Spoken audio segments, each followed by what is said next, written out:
कई बार लोगों को लगता है कि लालू जी इतने बड़े नेता है, बिहार में यही जीतते हारते हैं। लालू जी अपने दम पर, बिहार की जनता ने लालू जी को सिर्फ एक ही बार चुनाव जिताया है। पिछले 30 वर्ष में लालू यादव की पार्टी बिहार अपने दम पर एक ही बार जीती है, 1995 में। नीतीश कुमार को आज तक बिहार की जनता ने पूरा नहीं जिताया। इसलिए मैं बार बार कहता हूं कि जो बिहार की दुर्गति है उसके लिए निश्चित तौर पर लालू और नीतीश जिम्मेवार हैं, लेकिन इसके लिए गुनाहगार अगर कोई है तो वो कांग्रेस और भाजपा है।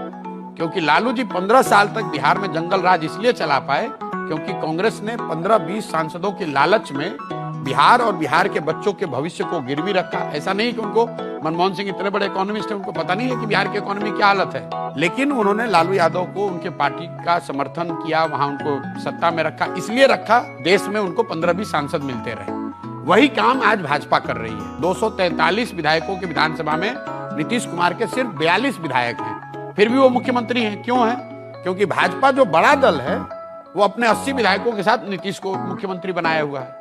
मतलब पूरे देश में भाजपा वाले दूसरे दलों को तोड़कर सरकार बना रहे हैं। बिहार एक ऐसा राज्य है जहां अपना विधायक देकर दूसरे को बनवा दिया है। क्यों बनवाया है?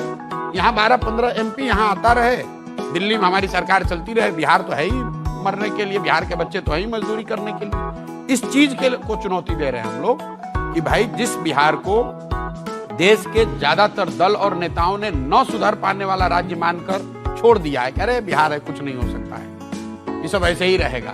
उस बिहार को सुधारने का जिम्मा सिर्फ और सिर्फ वहां के लोग उठा सकते हैं। और जन सुराज वो व्यवस्था है जो वहां के लोगों को ये ताकत दे रहा है, वहां के लोगों को ये बता रहा है कि तुम कर सकते हो। मैं काम वही कर रहा हूँ रजत जी जो मैं पहले करता था।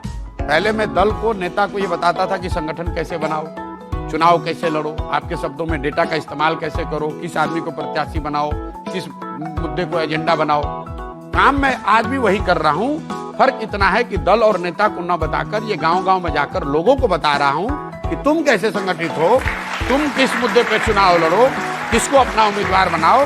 तो अब प्रशांत किशोर जन सुराज के रणनीतिकार है।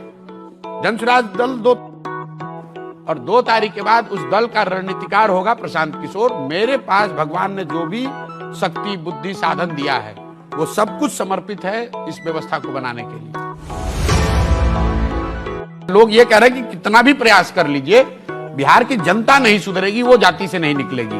तो मेरा संकल्प, मेरा प्रयास जनता के साथ है कि चाहे 3 बरस पैदल चलना पड़े या 10 बरस, जब तक बिहार की जनता को समझाकर एक बेहतर व्यवस्था बनाने के लिए तैयार नहीं कर लेंगे तब तक प्रशांत किशोर पीछे नहीं हटने वाले हैं। आप ये मान कर चलिए कि मैं पूरा इसके लिए संकल्पित हूं, एकदम पीछे नहीं हटूंगा। जन सुराज अभी दल नहीं है, जन सुराज दल बनेगा 2 अक्टूबर को। जो वहां रूलिंग पार्टी है, जदयू और भाजपा और आरजेडी, वहां प्रिंसिपल अपोजिशन है। इनके दल के लोग हजारों की संख्या में छोड़कर जन सुराज ज्वाइन कर रहे हैं, जो अभी दल भी नहीं है।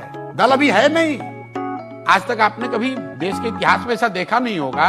राजनीतिक कार्यकर्ता तो रूलिंग पार्टी के साथ रहेगा, रूलिंग पार्टी छोड़ेगा, अपोजिशन वाले के साथ रहेगा। दोनों को छोड़कर आप जिस चिट्ठी का हवाला दे रहे हैं, सैकड़ों की संख्या में इन पार्टियों से लोग छोड़कर जन सुराज में आ रहे हैं। और वो इसलिए नहीं आ रहे हैं कि जन सुराज उनको कुछ दे रहा है, वो इसलिए आ रहे हैं कि उनसे पहले पिछले 2 साल में 1 करोड़ बिहार की जनता जन सुराज को मिलकर बना रही है। उनको लग रहा है कि अगर हमको नेतागिरी अपनी चलानी है जन सुराज में आना पड़ेगा।